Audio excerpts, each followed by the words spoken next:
அன்பான கன்னிராசி நேயர்களே, ராகு கேது பெயர்ச்சி கன்னிராசிக்கு எந்த அளவுக்கு உத்தியோகத்தை கொடுக்கிறது, எந்த அளவுக்கு வியூகத்தை கொடுக்கிறது, எந்த அளவுக்கு வளர்ச்சியை கொடுக்கிறது, எந்த அளவுக்கு நம்ம சில சவால்களை சந்திக்க போகிறோம் அப்படின்றதெல்லாம் நம்ம பார்க்க போகிறோம்.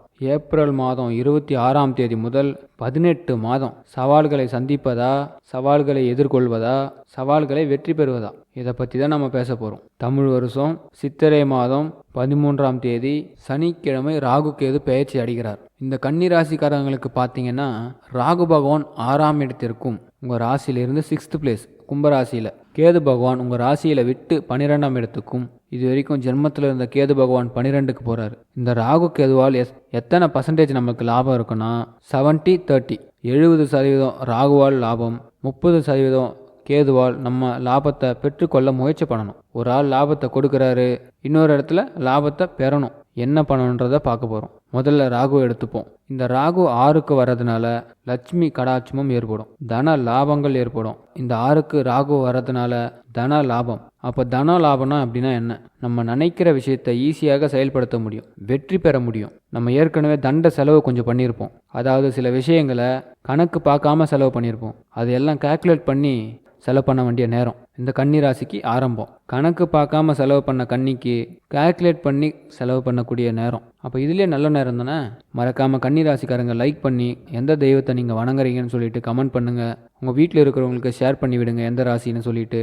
சப்ஸ்கிரைப் பண்ணிங்கன்னா இந்த ஆண்டை எப்படி கையாளணும்னு சொல்லிட்டு தொடர்ந்து கன்னிராசிக்கு வீடியோ வந்துக்கிட்டே இருக்கும். மறக்காமல் பெல் ஐக்கனை கிளிக் பண்ணுங்கள். யாரோ ஒருத்தருக்காக நீங்கள் எல்லா வேலையும் செய்வீங்க, உங்களுக்காக நீங்கள் கரெக்டாக உங்கள் வேலையை செஞ்சுக்குங்க ஃபஸ்ட்டு. இனிமேல் யாரை பற்றி கவலைப்படாதீங்க. இனிமேல் நம்ம சேஃப் ஜோன். வெற்றியை கொண்டாட போகிறீங்க. பணம், பதவி, புகழ், பேர் எல்லாமே கிடைக்க போகுது. திட்டமிட்ட வாழ்க்கை, திகட்டாத இன்பம் கொட்டி கிடக்குது. அல்றதுக்கு தயாராக இருங்க. இதுதான் உண்மை.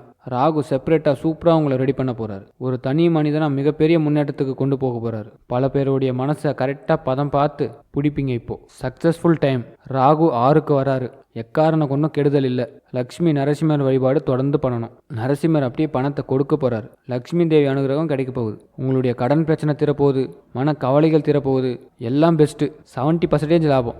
கேது பகவான் இந்த 12ஆம் இடம் 12th பிளேஸ். இங்கே தான் ஒரு மிஸ்டேக் நடக்குது. அதாவது உடல் நலத்தில் ரொம்ப கவனமாக இருக்கணும். இது வரைக்கும் அவசரமாக செயல்பட்ட கன்னிராசிக்காரங்க அவசியம் இருந்தால் மட்டுமே நம்ம வாழ்க்கையில் சில விஷயங்கள் செய்யணும். அவசரமாக செயல்பட்டவர்கள் அவசியம் இருந்தால் இனிமேல் செயல்படணும். இல்லைன்னா தீபாவளி நேரத்தில் பட்டாசு வெடிக்கும். இந்த சரவெடிலாம் வைப்போம்ல, எப்படி வெடிக்கும்? அதே ஒரு சில இடத்துல சரவெடி வாங்கி வச்சோம்னா நமுத்து போன வெடின்னு மற்றவங்க சொல்லுவாங்க. ஆனால் அதுவும் வெடிக்கும். இவன் சொல்கிறானேன்னு நம்ம படபடன்னு வெடிக்கக்கூடாது. அதுக்கு தயாராகவும் இருக்கக்கூடாது. நமுத்து போன வெடி மாதிரி தான் இருக்கணும் கன்னிராசிக்காரங்க. அதனால தான் நான் சொல்கிறேன், நல்லா கேட்டுக்குங்க. காது கொடுத்து பல விஷயத்த கேட்காதீங்க.